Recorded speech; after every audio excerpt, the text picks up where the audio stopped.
Good morning, everyone. Hope all of you have tried out MQTT experiments in your machine. So next lab we will be doing a verification, and also I'll show you a demo. So you need to be familiar with the Adafruit dashboard also. So how do we display the data received from the sensor in the dashboard? That also need to be considered. And how to use the dashboard elements and how to connect it to the feed. About that I had included a link in my previous video. If you follow that link, that shows a step-by-step procedure for setting up your Adafruit dashboard. So I am avoiding that kind of step-by-step instructions from my lecture because those things you can follow and do it in your own pace. So no major issues. So if you are stuck at any points, please let me know so that I can help you. Today we are going to see another protocol working in the application layer for IoT. So we all know that HTTP is one of the major protocol operating in the application layer. So can we use the same protocol for IoT devices also in the application layer? That is a question. The answer is no, because HTTP was designed long back primarily for use with desktop machines, which will be fed by the wall socket for power supply, and it generally have reasonably large amount of memory. Whereas in IoT, we know that most of the IoT devices are battery powered and they are having very small processors with small amount of memory. So a protocol designed for machines which are power hungry and with large amount of memory may not work good in a constrained environment. That is the reason why people have gone for constrained application protocol, which is COAP. Some people call it as COAP, COAP, constrained application protocol. In any way you can call it. So please understand that this is a customized HTTP for low power and battery operated devices. That's what constrained application protocol. So this protocol enables web-based services in constrained wireless networks. So this constraints primarily arises from these three features. That is, most of the embedded controllers or the IoT sensor boards have microcontrollers. They are low power and 8-bit microcontrollers. They are not as powerful as your desktop or mobile processors. And their memory is also in few KB. Their flash memory is only few KBs of flash memory in most of the cases. For example, your Arduino comes with an AVR series Atmega 328P processor, which has got only 32 KB of memory. So if you write an application which requires more than that memory footprint, it will not run on that.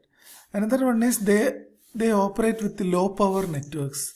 That means their data transfer requirements are low amount of data, that too without draining their battery out. So these three are the major constraints within which a protocol needs to serve. So if you try to employ the traditional web solutions, they will not excel in this constrained environment. So what is the solution? Customize web-based services for these three constraints, and the result is COAP. So how does web work? A little bit of review of web operation is required here. We know this internet is consisting of clients, servers and proxies in between. So we have something known as resource identifications known as with the help of universal resource identifier.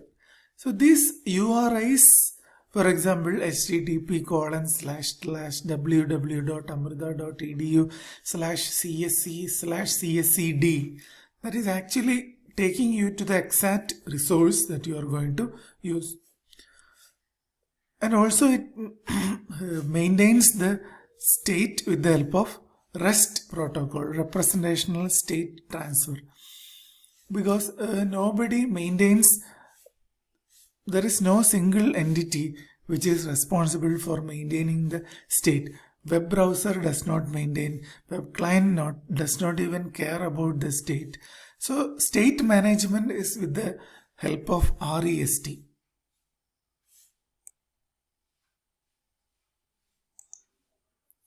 So if you take a URL that gets mapped to the all layers of our protocol, that is how it is working. So we want to access a resource which, with the help of HTTP, the only way to get access to the resource is through a web server. So we need to connect to the web server.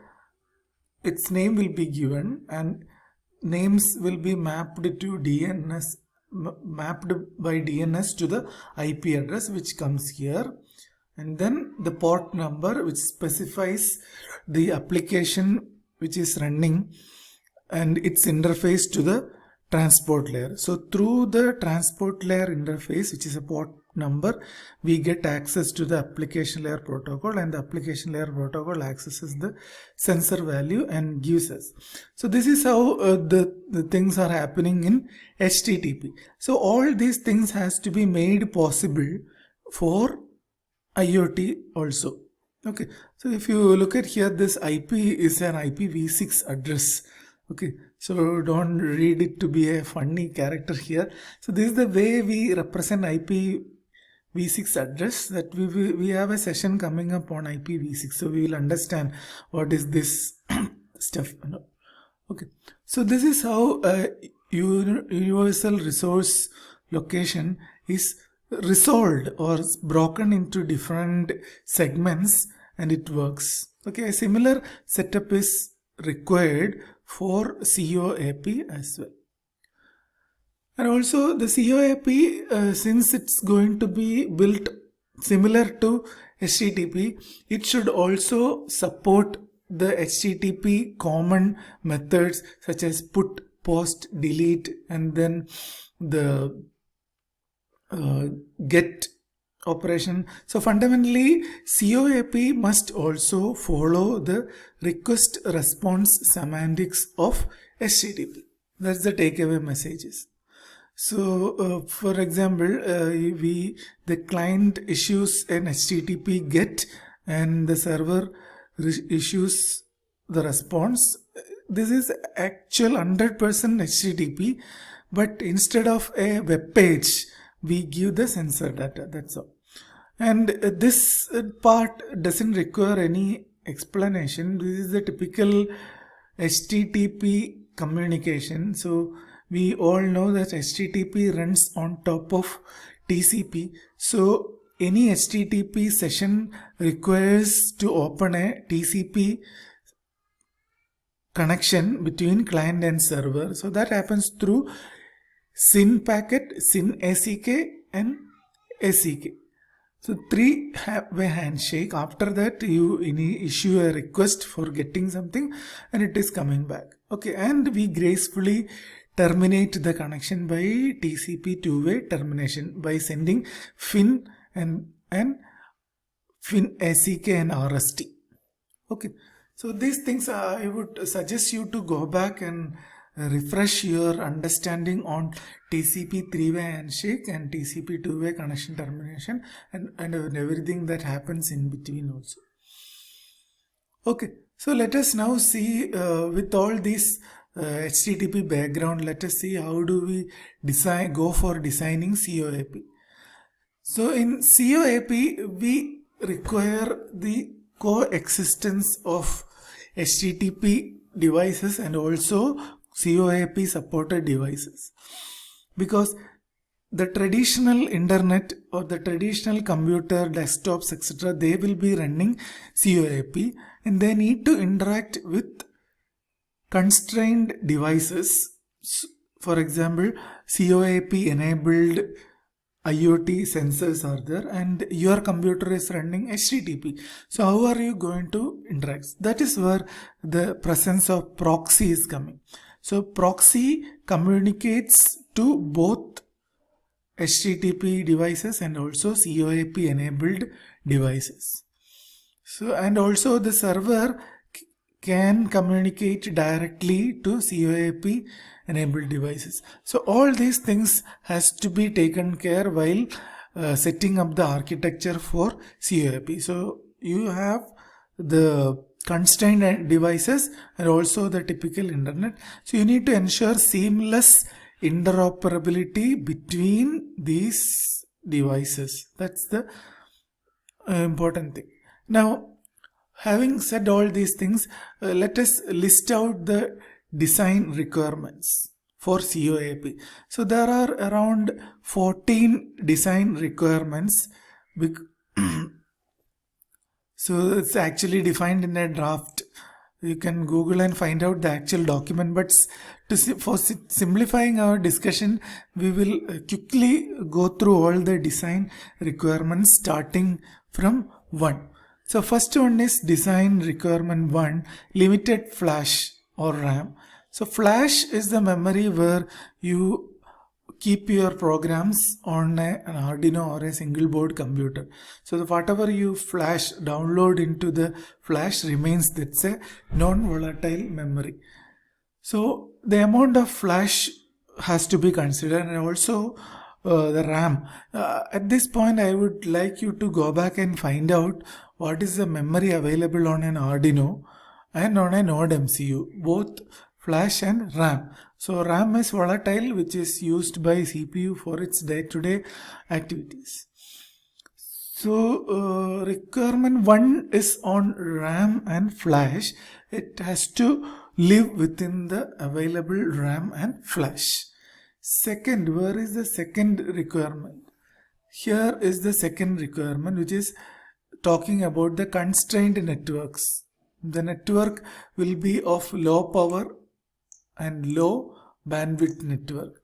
So your protocol should not put much strict demands on the network capability. And let us see the third design requirement. Where is the third design requirement? Yes, sleeping nodes.